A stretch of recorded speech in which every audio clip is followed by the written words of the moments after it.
So hi everyone, this is Farzan. आज हमारे साथ है आयुष, जिन्होंने नीट 2024 में ऑल इंडिया रैंक 1 लाई है, यानी कि 720 आउट ऑफ 720 मार्क्स स्कोर किए हैं। सो हाय आयुष, कैसे हो आप? हाय भारत में मैं अच्छा हूँ। आप बताइए आप कैसे हैं? मैं भी बढ़िया। अच्छा आयुष, अभी आपकी ऑल इंडिया रैंक 1 आई है, तो आपकी फैमिली में और आपके रिलेटिव्स फ्रेंड्स में काफी खुशी का माहौल होगा, लेकिन इस टाइम पे आपको कैसा फील हो रहा है?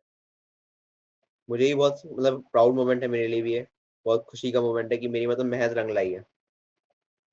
ओके। मेरे को अपने सो महज का। आप, हाँ हाँ, बिल्कुल बिल्कुल। सो आपने क्या रिजल्ट एक्सपेक्ट किया था, अभी मेरा क्या रिजल्ट रहेगा, और जब आपने रिजल्ट चेक किया और वो ऑल इंडिया रैंक 1 आया, तो कैसा फिर अलग ही वाइब आई होगी? तो वो एक बार शेयर कर हाँ, दीजिए।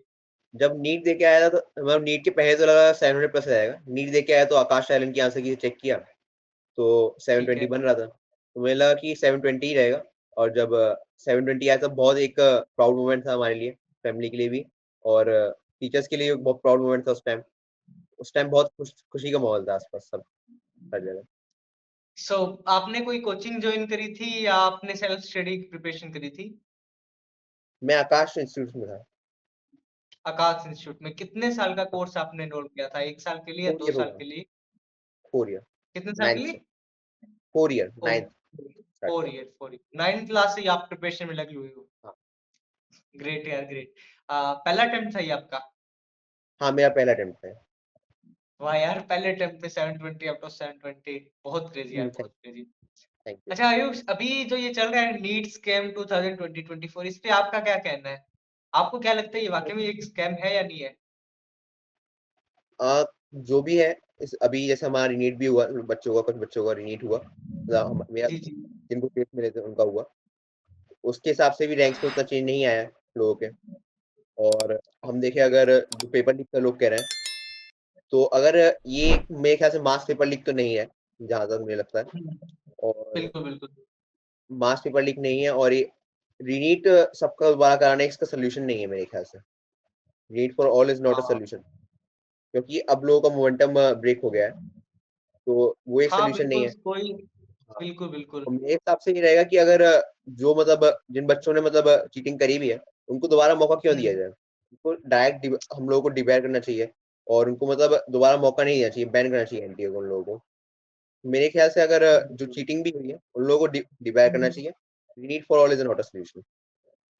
हाँ बिल्कुल, रीनीट नहीं होना चाहिए, क्योंकि भाई केवल आप उन मात्र 10,000 20,000 से कितने स्टूडेंट्स कर लीजिए, उन सभी के पीछे आप लाखों स्टूडेंट्स का नुकसान नहीं कर सकते। पॉइंट है यहाँ पे। सही बात। अच्छा, तो आप अपनी नीट की जर्नी शेयर कर सकते हो, जो आपकी प्रिपरेशन की जर्नी रही थी, ताकि जो अपकमिंग नीट एस्पिरेंट है वो आपकी जर्नी से लर्निंग ले सके, और आपको वो कौन सी मिस्टेक्स लगती है जो आप स्टूडेंट्स को कहोगे कि वो अवॉइड करें, ताकि आप एक डिसेंट रैंक स्कोर कर पाए इन फ्यूचर? मेरे ख्याल से जो हम लोग मिस्टेक्स अवॉइड करनी चाहिए, उनमें से एक है सोशल मीडिया का यूजेज अवॉइड करना चाहिए, और अपना ओके। टाइम एकदम वाइजली हम लोग को यूज करना है। कि एकदम उसमें लग जाना है, फोकस होकर पढ़ाई करना है। कोई भी डिस्ट्रैक्शन है उसको हमें दूर करना ही है, कैसे भी करके। ये मेरा एक एडवाइस रहेगा सबको। ओके, तो आप सोशल मीडिया पे एक्टिव थे उस टाइम जब आप नीट की प्रिपरेशन कर रहे थे? नहीं, मैं नहीं। बिल्कुल भी नहीं एक्टिव थे? ना ना। ओके, बहुत सही यार, क्योंकि आजकल की जनरेशन ज्यादा सोशल पे एक्टिव है एज कम्पेयर टू वो। कोई स्टूडेंट जो ज्यादा सीरियस है वो स्टडी पे है, बाकी सोशल मीडिया पे आजकल हर कोई एक्टिव होगा। तो अभी तो एक्टिव हो चुके होंगे। हम्म। अभी तो ओके। आ गया हूँ, इंस्टाग्राम पे आ गया हूँ, फेसबुक पे आ गया हूँ, पहले नहीं था। नीट के बाद ही ओके, डाउनलोड किया। नीट का रिजल्ट आया उसके बाद में आपने सब जगह हाँ। एक्टिव हो गए? नहीं, नीट के बाद ही कर, एग्जाम के बाद ही कर लिया था। अच्छा अच्छा अच्छा, ठीक है हम्म। ठीक है। सो अभी फैमिली में कैसा माहौल है फिलहाल, जो नीट का रिजल्ट है और जो भी नीट स्कैम चल रहे हैं, इन दोनों को लेकर फैमिली में कैसा माहौल अभी आपको लग रहा है, अभी क्या माहौल चल रिजल्ट रहा में है? सब लोग हैप्पी हैं, हर कोई हैप्पी है। और सब लोग स्कैम का जो है, सबको उसका भी टेंशन है कि एक दोबारा नहीं होना चाहिए, क्योंकि रिजल्ट बिल्कुल का अगर 5 नंबर भी नीचे होता है, उसका भी एक हर किसी को दुख रहेगा, कि रैंक 1 एक बहुत बड़ी बात होती है। बिल्कुल बिल्कुल, ऑल इंडिया तो rank 1 is one of the तो वो क्रेजीस्ट थिंग। लोग नहीं चाहेंगे कि दोबारा हो। और बाकी मैं तो यही कहूंगा, उन बच्चों को दोबारा मौका देना ही चाहिए, जो चीटिंग करके आ हाँ रहे हैं। बिल्कुल उनको बिल्कुल। तुरंत बैन करना चाहिए, बिल्कुल मौका नहीं हाँ, देना चाहिए उनको अपकमिंग जो दोबारा। एनडीए के जितने भी एग्जाम हैं उन सभी में बैन कर देना जाना चाहिए। हम्म। बिल्कुल। तो आयुष आप अपनी जर्नी एक प्रॉपर वे में जो आपका टाइम टेबल रहता था नीट की प्रिपरेशन के दौरान, ताकि अपकमिंग हुँ। एस्पिरेंट है वो आपका एक कुछ टाइम टेबल आपकी फॉलो कर पाएँ, क्या शेड्यूल फॉलो करते थे? कितने घंटे पढ़ते थे? ये सारी चीज़ें एक बार डिस्कस कर दीजिए। 8 से 2 तो स्कूल होता था मेरा। जनरल एक वे टाइम रेगुलर होता है। स्टूडेंट थे आप? स्कूल हाँ, में रेगुलर रेगुलर स्कूल। स्टूडेंट थे? हाँ, ठीक हाँ। है।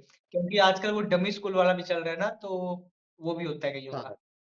मेरा 8 से 2 स्कूल होता अच्छा, था और ठीक है। 4 टू 7 जो होता था, वो हमारे कोचिंग का रहता था। मैं 8 से 2 आया, खाना-पीना खाया, थोड़ा रेस्ट लिया। मतलब उस टाइम में नहीं पढ़ता था मैं। 2 से 4 ठीक वाले है। टाइम में। और 7 टू 2 या 3 तक मैं पढ़ लेता था घर पे।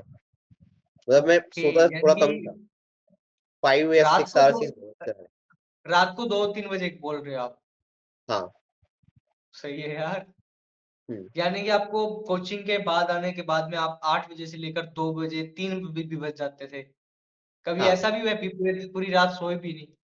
ऐसा भी हुआ है नहीं, कभी? ये नहीं करा कभी। इससे बहुत ज़्यादा मतलब फिर प्रॉब्लम हो जाती थी अगले दिन। अगले दिन का बिगड़ अच्छा। जाता था फिर। हाँ। सो आयुष, आपको क्या लगता है जो स्टूडेंट अभी ऐसे सोच रहा है, अभी हम पूरी रात भी पूरे दिन हम पढ़ते ही रहे, तो क्या वो इस एग्जाम को क्रैक कर पाएँगे? आपका क्या कहना है इस नहीं, पे? ये एकदम गलत तरीका है कि अगर हम पूरी रात पढ़ते रहें, पूरे दिन पढ़ते रहें, ब्रेक की भी एक बहुत ज़रूरत होती है हमारे उसमें, शेड्यूल में। क्योंकि जब तक हमारा माइंड फ्रेश नहीं होगा, रिफ्रेश नहीं होगा, तो हम कैसे वापस जी, उसको जी। दोबारा वो दिमाग में उसमें बातें उसमें घुसा पाएँगे? कि मतलब जो हम लोग पढ़ रहे हैं, वो कैसे फिट होंगी उसमें दिमाग में? तो हमें ब्रेक्स की भी एक बहुत ज़रूरत है बातों में, उसमें मतलब शेड्यूल में। अगर ब्रेक्स नहीं रहेंगे ठीक है। तो बहुत ज़्यादा प्रॉब्लम क्रिएट होगा बाद में। ओके। सो जो अपकमिंग एस्पिरेंट है उनको आप कुछ गाइडेंस देना चाहोगे, वो अगर ऐसी चीजें फॉलो करें तो वो एग्जाम को क्रैक कर पाते हैं, और उनके लिए अगर आप कोई कंटेंट सजेस्ट करना चाहो जो फ्री में अवेलेबल हो ऑन यूट्यूब और इन इंटरनेट, तो वो आप एक बार बता दीजिए। अपकमिंग एस्पिरेंट्स को मैं ये कहना चाहूँगा कि वो लोग एकदम फ़ोकस्ड होके पढ़ें और नोट्स अपने अच्छे से बनाएँ। जैसे कि मैं क्या करता था, अगर जैसे टीचर ने नोट्स बनवाए अपने, तो उसके अलावा बाद में मैंने हम्म, एनसीईआरटी पढ़ी। मुझे एनसीईआरटी से लगा कि ये क्वेश्चन बना आ सकता है एनसीईआरटी से। मैंने एनसीईआरटी ठीक के है। पॉइंट्स उन नोट्स में ऐड कर लिए। अब मैं नोट्स ही बार-बार देख रहा हूँ। कोई अच्छा क्वेश्चन मिला वो नोट्स में ऐड कर लिया। उसी को मैं ठीक बार-बार देख रहा हूँ। तो ये एक मेरा एक स्ट्रैटेजी रहती थी और उसके अलावा ठीक है। मैं मेरा यही सजेस्ट रहेगा कि एससीवी एक बहुत अच्छी बुक है मतलब फिजिक्स के लिए और डीसी पांडे भी एक अच्छी बुक है। आप ये प्रैक्टिस कर सकते हैं। बाकी कोचिंग के कंटेंट जो मॉड्यूल्स वगैरह होते हैं वो बिल्कुल प्रॉपर रहते हैं। कई बार रेफरेंस बुक से ही सवाल होते हैं मेरे भी, तो वो भी एक अच्छे से हमें करनी है। फिजिक्स में क्वेश्चंस की प्रैक्टिस की बहुत ज़रूरत है और बायो में तो मेन एनसीईआरटी है। चाहे क्वेश्चंस हम लोग कम करें, लेकिन एनसीईआरटी पे फोकस रहेगा तो हो जाएगा। ओके। सो एनसीईआरटी की क्या इंपॉर्टेंस है नीट एग्जाम में? अभी मैं I am not from a bio background, मैं मैथमेटिक्स बैकग्राउंड से हूँ। सो मुझे नीट का इतना नहीं पता, लेकिन मैंने सुना है अभी नीट में जो बायोलॉजी का पेपर है वो काफी हद तक एनसीईआरटी को फॉलो करता है, तो क्या ये बात सच है? ये सच है। मैं जहाँ तक देखता हूँ, ओके। मैक्सिमम हम्म। पेपर एनसीईआरटी से ही बनना होता है और एग्जैक्ट लाइनें ओके। ही आनी है उसकी एनसीईआरटी की। तो हम एनसीईआरटी जितनी बार पढ़ेंगे, उतनी बार उसकी लाइनें देखेंगे। उससे हमारा एनसीईआरटी का एक पकड़ बनेगी और उससे नीट में बहुत बेनिफिशियल रहेगा। चाहे फिजिक्स की एनसीईआरटी हो, चाहे केमिस्ट्री की या बायो की, तीनों की एनसीईआरटी बहुत इंपॉर्टेंट है और उन तीनों की डायरेक्ट लाइनें ही आती हैं हर बार नीट में। ज़्यादा उसमें घुमाते नहीं है वो लोग। यानी कि फिजिक्स अभी इस एक्सपेक्ट केमिस्ट्री बायो अगर तीनों ही वो एनसीईआरटी फॉलो कर ले तो इस एग्जाम को क्रैक कर पाएंगे? बिल्कुल एनसीईआरटी अगर आप फॉलो कर रहे हैं तो हो सकता है। ओके। एनसीईआरटी हमारा मेन फोकस है, रेफरेंस बुक्स बाद में आती हैं। बायो की कोई भी रेफरेंस बुक्स बाद में आती है, एनसीईआरटी ही मेन फोकस है। मैं तो कहूँगा बायो की जो मॉड्यूल्स हैं उन पे भी आप थोड़ा ध्यान दीजिए, बिल्कुल ऐसा नहीं करिए बिल्कुल उनको भूल जाइए, लेकिन एनसीईआरटी पे मेन फोकस रखना है। एनसीईआरटी जब तक आपको याद ना हो तब तक कुछ काम का नहीं है कुछ। आप जितना भी जानते हो, अगर एनसीईआरटी नहीं जानते तो नहीं कर पाएंगे आप। ठीक है। और अभी जो आपने जो स्ट्रैटेजी फ़ॉलो करी थी, आपने एग्ज़ाम में ऑल इंडिया रैंक 1 लाई है, तो ये छोटी बात तो है नहीं। कोई proper strategy, proper time table, proper schedule भी आपने फ़ॉलो किया होगा। टाइम टेबल तो आपने हम्म, ऑलरेडी डिस्कस कर लिया, लेकिन मैं ये जानना चाहूँगा कि आपकी क्या स्ट्रैटेजी थी इस एग्ज़ाम को लेकर? किस तरह से आप इस एग्ज़ाम को क्रैक करके ऑल इंडिया रैंक 1 ला पाए हैं?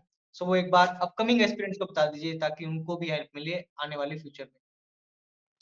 मेरी स्ट्रैटेजी की अगर बात करें तो मतलब हम सोचते हैं कि टाइम टेबल बना लिया। अब मैंने एक अगर हुँ, टाइम टेबल बनाया है कि मेरे को आज फिजिक्स का ये वाला चैप्टर करना है, तो कई बार वो हम लोग अचीव नहीं कर पाते हैं, मतलब लेकिन हमें बिल्कुल, एक वो बिल्कुल। जरूर बनाना है। एक हमारे पास जब स्केलेटन होगा, एक स्ट्रक्चर होगा उसका, या आज हमें इतना काम करना है, तो हम कुछ काम करने हाँ, की ट्राई करेंगे तो उससे दैट्स थोड़ा कम ही कर लेते हैं, लेकिन कुछ ना कुछ काम हुँ, होगा। हुँ। अब जैसे अगर मैं अगर नीट के 1 महीने पहले की बात करूँ अपने, तो मैं सोचा कि मैं 3 रिविजन करूंगा। तो मैंने पहला रिवीजन का एक बहुत अच्छा टाइम टेबल बनाया। वो उस टाइम पे नहीं हो पाया, लेकिन उससे कुछ दिन बाद हो गया, मतलब 1 हफ्ता लगा, एक्स्ट्रा लग गया उसमें, लेकिन हो गया। हाँ, मैं हाँ। दूसरे में कोई अपना टाइम टेबल नहीं बनाया, मैंने सोचा कि अब तो हो ही जाएगा, अब क्या है। तो वो नहीं हुँ, हो हुँ, पाया हुँ। दूसरे बार में। दूसरी बार बहुत मुश्किल से हो पाया, 3 बार हो ही नहीं पाया फिर वो। अगर हम एक टाइम टेबल बनाए तो एक, मतलब हमारे पास एक लिमिट होती है, उस लिमिट के हिसाब से हम जब काम करते हैं तो वो हो जाता है। अब हम वो टाइम टेबल नहीं बना पा रहे हैं तो लेट हो जाता है। हाँ, बिल्कुल, मैं भी बच्चों को यही बोलता हूँ कि एक ऐसे time table fix time table के चक्कर में कम रहिए। आप ऐसे फ़ॉलो करने की कोशिश कीजिए, मेरा इतना टारगेट है, टारगेट बनाइए, गोल सेट कीजिए, उन गोल्स पे काम कीजिए, तभी आप इस एग्ज़ाम को क्रैक कर पाओगे। बिल्कुल सही बात। Okay, so Ayush eight the end of this podcast अगर आपको कोई एक मैसेज है जो आप अपने अपकमिंग जो फ्यूचर एस्पिरेंट्स हैं नीट की, उनके साथ अगर कोई आप एक मैसेज कन्वे करना चाहो तो over to you. At the end मैं यही कहना चाहूंगा, वो लोग उतना टेंशन ना लें, बिना स्ट्रेस लिए पढ़ाई करें अपना। और मुझे भरोसा है कि आगे भी लोग अच्छा करेंगे। कंपटीशन जरूर बढ़ रहा है साल ब साल, हर साल नया कंपटीशन बढ़ते जा रहा है, लेकिन इससे स्ट्रेस लेने की जरूरत नहीं है। अगर आप अच्छे से कर रहे हैं हुँ, हुँ। तो आपका बिल्कुल मेहनत मेहनत करने वालों को उनका फल जरूर मिलेगा, और उनका अच्छा रहेगा। मेरा यही मानना है। Okay, so that's it for today's podcast and मैं आयुष का जो इंस्टाग्राम का लिंक है वो मैं डिस्क्रिप्शन में डाल दूँगा। वहाँ से जाके आप आयुष से कॉन्टैक्ट कर सकते हो। So definitely Ayush will be help a lot और कोई डाउट या क्वेरीज़ है तो आप कमेंट सेक्शन में पूछ सकते हैं। इवन आप आयुष से भी कॉन्टैक्ट कर सकते हैं। So that's it for today's video. मिलते हैं अगली वीडियो में। Till then keep learning, keep exploring guys. Bye bye and thank you so much Ayush for your time. Thank thank you. You Bharat. Bye bye. Thank you.